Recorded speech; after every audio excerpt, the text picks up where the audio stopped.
नमस्कार दोस्तों, स्वागत है आपका अपने YouTube चैनल स्टडी विथ एजे में। आज मैं आपके लिए लेकर आ गई हूँ एडगेड अभ्यास पुस्तिका कक्षा 7वीं विषय अंग्रेजी। इसमें आज हम पढ़ने जाएंगे पाठ 5। पाठ पढ़ने से पहले मैं आपको जानकारी देना चाहूँगी कि आपके इस चैनल में पुराने पाठों के हल दिए गए हैं। जाइए देखिए, लाइक शेयर सब्सक्राइब कीजिए। सब्सक्राइब करना बिल्कुल नहीं भूलिएगा दोस्तों। आपका सब्सक्राइब लाइक शेयर हमारा प्रोत्साहन बढ़ाता है और साथ ही साथ आगे आने वाले वीडियोस के लिए हमें फॉलो ज़रूर कर लीजिएगा। चलिए हम देखते हैं इसमें आज क्या दिया गया है पाठ में। तो पाठ का नाम हमें दिया गया है lesson 5 part 5 the crowded train. Crowd यानी होता है भीड़ और क्राउडेड यानी भीड़ से भरी हुई, बहुत ज़्यादा भरी हुई। ट्रेन तो सभी जानते हैं। चलिए आगे हम देखते हैं पाठ में हमें क्या दिया गया है। तो पाठ में हमें दिया गया है मल्टीपल चॉइस क्वेश्चन, यानी सही विकल्प चुनकर लिखना है। तो इसमें दिया है प्रश्न पहला, some vacant seats were available in, यानी कुछ खाली सीट्स क्या थी, उपलब्ध थी। कहाँ पर थी? ए नंबर एसी कोच में, है ना, एयर कंडीशनर कोच में वहाँ पे अवेलेबल थी। प्रश्न दूसरा दिया है, the young man's coat was blank. जो यंग मैन था, जवान आदमी था, उसका कोट कैसा था? तो सी उत्तर है इसका, टाइट एंड शॉर्ट। क्या था? छोटा था और टाइट था। प्रश्न तीसरा दिया हुआ है यहाँ पे, the place where passengers wait for a train. वो जगह जहाँ पे लोग ट्रेन के लिए इंतज़ार करते हैं, वो जगह कौन सी है? तो सी आंसर है प्लेटफॉर्म। हम बस पकड़ने के लिए बस स्टैंड में जाते हैं और ट्रेन पकड़ने के लिए प्लेटफॉर्म में जाते हैं। चलिए प्रश्न चौथा दिया है, he is rich blank he is not happy. तो क्या होना चाहिए? देखो, वो अमीर है पर खुश नहीं है। तो लेकिन या पर के लिए हम यूज़ करते हैं, उपयोग करते हैं बी, बट। वो क्या है? सेंटेंस हमारा वाक्य हो जाएगा, he is rich but he is not happy, वह खुश नहीं है। प्रश्न पांचवा दिया हुआ है, right the adverb form of the word wonder. Wonder एक शब्द है यहाँ पे, उसका एडवर्ब यानी कि विशेषण वाला वाक्य शब्द लिखना है। तो इसका उत्तर हो जाएगा डी, वंडरफुली। चलिए आगे हमें दिया गया है, रिक्त स्थान की पूर्ति कीजिए, फिल इन दी ब्लैंक्स। तो इसमें हम देखते हैं प्रश्न छठवा दिया है, द ट्रेन वॉज मच, क्या थी? ट्रेन बहुत क्या थी? ओवर क्राउडेड, यानी बहुत ज़्यादा भीड़ भाड़ वाली थी। प्रश्न सातवां दिया है, Vinod took the ticket for blank coach. Vinod ने कौन से कोच के लिए टिकट लिया था? सेकेंड क्लास कोच के लिए टिकट लिया था। प्रश्न आठवां दिया हुआ है यहाँ पे, to speak in very low tone is called. बहुत धीरे धीरे आवाज से बात करने को क्या कहते हैं? विस्पर। विस्पर को हम हिंदी में कहेंगे फुसफुसाना। चलिए प्रश्न नौवां दिया है, ही विल रीच ब्लैंक 10। तो हम समय को बताने के लिए एट लगाते हैं, ही विल रीच एट 10, वह 10 बजे पहुंचेगा।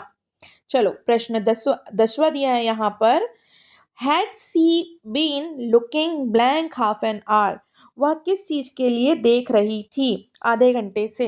तो यहाँ पे आ जाएगा के लिए, तो फॉर आ जाएगा, तो हमारा सेंटेंस हो जाएगा, वाक्य हो जाएगा, had she been looking for half an hour. ये चीज हो गया।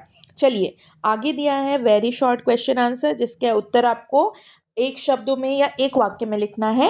परंतु आपको इसके पहले मैं जानकारी देना चाहूँगी, चैनल को सब्सक्राइब और बेल आइकॉन को प्रेस जरूर कर लीजिए, क्योंकि वार्षिक, अर्धवार्षिक, त्रैमासिक परीक्षाएं आपकी होने वाली हैं। उस समय में महत्वपूर्ण प्रश्नोत्तर की सीरीज हम लाते हैं, जिन्हें आप तुरंत पा सकते हैं अगर बेल आइकॉन प्रेस करें। आप इन प्रश्नोत्तर की सीरीज से बहुत अच्छे से पढ़ेंगे और अपनी परीक्षा में महत्वपूर्ण प्रश्नोत्तर हल करके बहुत अच्छे नंबर ला सकते हैं, और हो सकता है अच्छे नंबर लाएं और अपने कक्षा में, स्कूल में आप प्रथम स्थान प्राप्त करें। ऐसी शुभकामनाओं के साथ मैं आपको यह वीडियो देना चाहूँगी।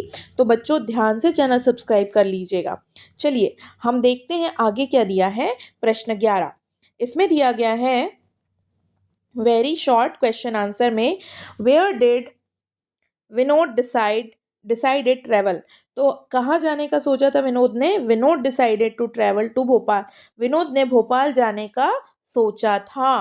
प्रश्न 12 दिया हुआ है यहाँ पे, when did Vinod come to Bhopal. Vinod Bhopal कब आया? Vinod came to Bhopal in the morning, सुबह के समय में आया। प्रश्न 13 दिया हुआ है यहाँ पे, I have been reading blank morning. मैं सुबह से पढ़ रहा हूँ। तो सुबह से के लिए हम क्या यूज़ करेंगे, उपयोग करेंगे सिंस। तो वाक्य हो जाएगा I have been reading since morning. मैं सुबह से पढ़ रहा हूँ, यानी वो अभी भी वो काम कर ही रहा है। चलिए, प्रश्न 14 दिया हुआ है, right the opposite word of poor. Poor यानी होता है गरीब, और गरीब का उल्टा होता है अमीर। अपोजिट यानी उल्टा, तो अमीर को इंग्लिश में कहते हैं रिच। रिच यानी होता है अमीर, तो पुअर का अपोजिट क्या हो जाएगा, रिच। चलो बच्चों, आगे हमें दिया गया है short answer type question. Short answer type question जिनके उत्तर हमें क्या किस में देना है, एक या दो वाक्यों में देना है। आप चैनल को ध्यान से सब्सक्राइब कर लीजिए, और अगर आपको किसी प्रश्न में समस्या है तो हमें ज़रूर कमेंट कीजिएगा। आपका नाम, कहाँ से आप देख रहे हैं वीडियो, ज़रूर कमेंट कीजिए, अपना नाम बताइए। अगर कोई समस्या है तो आपकी समस्या का समाधान हम ज़रूर करेंगे। चलिए देखते हैं प्रश्न 15। Did the young man have a valid ticket. उस व्यक्ति के पास में, उस जवान व्यक्ति के पास में सही टिकट थी। तो उत्तर है yes, the young man had a valid ticket for travelling in AC coach. उस यंग व्यक्ति के पास में एक सही टिकट थी, कहाँ पे, एसी कोच में सफ़र करने के लिए। चलिए, प्रश्न 16 यहाँ पर दिया हुआ है बच्चों आपको। Why was Vinod surprised to see the young man in an AC coach. AC coach में उस यंग मैन को देख करके विनोद आश्चर्यचकित क्यों हो गया। सरप्राइज यानी होता है आश्चर्यचकित होना। तो उसका उत्तर है Vinod was surprised because the young man was poorly dressed. Vinod आश्चर्यचकित हो गया क्योंकि उस यंग मैन के कपड़े क्या थे, बहुत ही गरीबों की तरह पहना हुआ था, उसने बहुत ही पुअर तरीके से पहना हुआ था। And seemed out of place among the rich passenger, और उसे देखकर लगता था, सिम्ड यानी लगता था, वह उस अमीर लोगों के बीच में बाहर से आया हुआ है ना, इस तरह से लगता था, इसीलिए वो क्या हुआ, आश्चर्यचकित हुआ। चलो आगे हम देखते हैं, प्रश्न 17 दिया हुआ है, what would you do if you wanted to travel by the train. अगर आप ट्रेन से सफ़र करना चाहते हैं तो आप क्या करेंगे। तो इसका उत्तर है if I wanted to travel by train, यदि मैं ट्रेन से सफ़र करना चाहूँगा तो I would buy a ticket in advance, मैं पहले से ही टिकट खरीद लूँगा। And ensure I board the current coach, और मैं यह पूरी कोशिश करूँगा, यह समय पे पहुँच जाऊँगा कि जिस कोच पर मैं हूँ वहाँ पर ही मैं बैठूँ।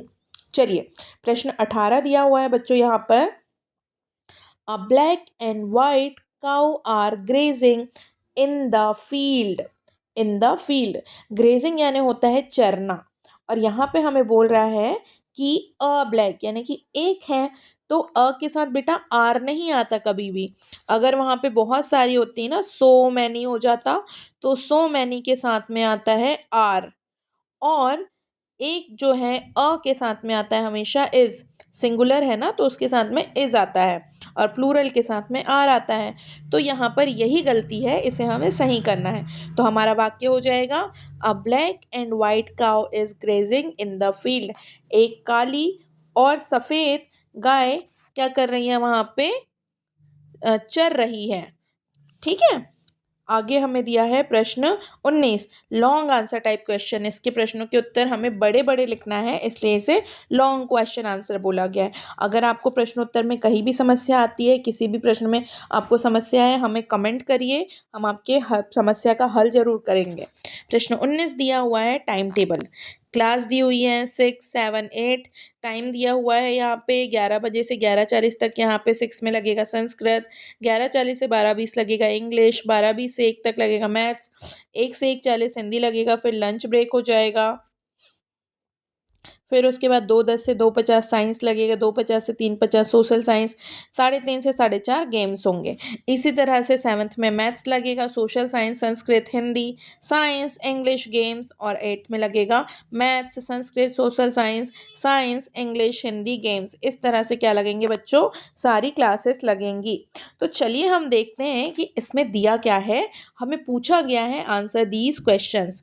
यहाँ पे प्रश्नोत्तर पूछे गए हैं। तो प्रश्न पहला दिया गया है, which subject is taught in the first period in class 7। Class 7th में पहला पीरियड कौन सा पढ़ाया जाएगा। तो देखिए 7th में दिया हुआ है मैथ्स। मैथ्स यानी होता है गणित। तो first period in class 7th is maths. 7th में पहला पीरियड क्या होगा? गणित होगा। प्रश्न दूसरा दिया हुआ है, what is the time for long recess? लंबी छुट्टी यानी कि लंच ब्रेक की छुट्टी का टाइम क्या है? चलिए यहाँ पे देखते हैं हम। यहाँ पर दिया हुआ है लॉन्ग रिसेस का टाइम 1:40 1:40 से लेके 2:10 तक के। तो हम यहाँ पे आंसर लिख देंगे, the time for long recess is 1:40 PM to 2:10 PM। PM ये आप लिख सकते हैं, ठीक है। चलिए प्रश्न तीसरा दिया हुआ है यहाँ पे, can you provide an alternative time table? क्या आप कोई इसके अलावा कोई और टाइम टेबल हमें बता सकते हैं? तो यस बोल रहा है। चलिए इसका आंसर आएगा यस, हम बता सकते हैं, थोड़े और चेंजेस कर सकते हैं आगे पीछे। चलिए आगे दिया हुआ है यहाँ पे प्रश्न चौथा, there are 5 subjects in each class, make interrogative, है ना। तो इसका क्या बनाना है? प्रश्न बनाना है। ये वाक्य दिया है, there are 5 subjects in each class, हर क्लास में 5 विषय हैं। तो इंट्रोगेटिव यानी होता है प्रश्नवाचक वाक्य बनाना है। तो हम प्रश्न में क्या करते हैं, ये जो हेल्पिंग वर्ब होता है ना बच्चों, आर इज एम, इसे हम पहले लिख देते हैं, ठीक है, यहाँ पे लिख देते हैं, इससे यहाँ आ जाता है। तो देखो हम यहाँ पे प्रश्न कैसा है, are there 5 subjects in each class? क्या हर क्लास में 5 विषय हैं? इस तरह से हमने इसका प्रश्नवाचक वाक्य बना दिया, जिसे हम कहते हैं इंट्रोगेटिव। पांचवा, give the synonym of word period. तो हम पीरियड को क्या कहते हैं, इसे हमको और क्या कहते हैं? सिनोनिम यानी कि वही उसका पर्यायवाची ही कहते हैं, है ना। तो इसका उत्तर आ जाएगा, a synonym for the word period is session. Session यानी कि सत्र, समय, इसे भी कहते हैं। चलिए आगे दिया है प्रश्न 20। प्रश्न 20 में हमारे पास दिया हुआ है, हमें क्या दिया गया है, चलिए देखते हैं इसमें। 20 में दिया है, read the telephonic conversation between Akash and Suresh. Akash और सुरेश के बीच में टेलीफोन में जो बात हुई है उसके बारे में दिया गया है। आकाश बोल रहा है, hello can I speak to Ravi? क्या मैं रवि से बात कर सकता हूँ? Suresh, he is not at home, वह घर पर नहीं है। हु इज स्पीकिंग, कौन बात कर रहे हैं? Akash, I am Akash his friend, मैं आकाश हूँ उसका दोस्त। Suresh, would you like to leave a message for him? क्या तुम उसके लिए कोई मैसेज देना चाहोगे ताकि वो उसे बाद में बता सके? Akash, yes please tell him we are going to visit the Red Fort. तो वो बोल रहा है आकाश, हाँ उसे बताइए कि हम लोग रेड फोर्ट यानी लाल किला जा रहे हैं, घूमने जा रहे हैं, टुमारो, कल। इफ ही, यहाँ पे दिया गया है आगे, इफ ही विश यानी यदि वो चाहता है, if he wish to come ask him to call me in the evening. अगर वो जाना चाहता है तो उसे बताइएगा वो शाम को उसे कॉल करे। चलिए आगे क्या दिया है, सुरेश बोल रहा है, yes definitely I will do that. Suresh बोलता है, हाँ मैं जरूर उसे बता दूंगा। चलिए आगे क्या बोल रहा है देखते हैं। Now Suresh has to go to the market so he leaves a message for Ravi, है ना। सुरेश को मार्केट जाना पड़ा, अब वो कब आएगा पता नहीं, रवि कब आएगा, तो रवि के लिए रवि जब भी आए मैसेज देख ले, इसीलिए उसने एक मैसेज लिखा है। तो मैसेज कैसा लिखा है देखते हैं। यहाँ पे लिखना है उसे डेट, तो डेट लिखा है 10/7/2025 को इसने जाना है। टाइम लिखा है 11 AM, ठीक है। हु इज़ द मैसेज, है ना। तो किसके लिए मैसेज है, तो रवि के लिए मैसेज है, और मैसेज किसने लिखा है, सुरेश ने लिखा है। तो देखिए यहाँ पे मैसेज में क्या लिखा हुआ है उसने, आकाश कॉल्ड, आकाश ने कॉल किया था। He said he is going to visit the Red Fort tomorrow, वो कह रहा था कि वो लाल किला घूमने के लिए कल जा रहा है। He wants to you to join, वह चाहता है कि तुम भी उनके साथ जाओ। If you wish to come, अगर तुम जाना चाहते हो, please call him in the evening, उसे शाम को कॉल कर लेना। सुरेश ने, राइटर्स नेम जिसने लिखा है उसका नाम क्या है, सुरेश ने ये अपना नाम लिख दिया। तो बच्चों ये जैसे हम शॉर्ट मैसेज लिखते हैं ना कहीं जाने के लिए, और व्यक्ति वहाँ पे उपलब्ध नहीं होता है, हम फ़ोन में भी नहीं बता सकते हैं, और घर आने वाला है, उसे टाइम है, तो जब वो घर आता है उसके पहले हम छोटे मैसेज ऐसे लिख करके रख सकते हैं, जिन्हें क्या कहते हैं, नोटिस भी कहते हैं, है ना। तो इस तरह से यहाँ पर आपको पाठ का पूरा हल दिया हुआ है बच्चों। इस पाठ के हल में अगर आपको कहीं कुछ डाउट है, हमें मैसेज ज़रूर कीजिए। अगर आपको अच्छा लगता है हमें ज़रूर कमेंट कीजिए। क्या चीज़ अच्छी लगती है और साथ ही साथ बताइए आप कहाँ से देख रहे हैं, आपका नाम क्या है? और पाठ में जो भी समस्या हो उसके लिए हमें ज़रूर बताइएगा। आगे आने वाले पाठों को देखने के लिए आप शेयर ज़रूर कीजिए, लाइक कर दीजिए, कमेंट कर दीजिए और बेल आइकन ज़रूर प्रेस कीजिए। महत्वपूर्ण प्रश्नोत्तर की सीरीज़ आपको दी जाती है, जिसे पढ़ कर के आप बहुत अच्छे नंबर ला सकते हैं और साथ ही साथ अपना प्यार स्नेह बना के रखिएगा। धन्यवाद।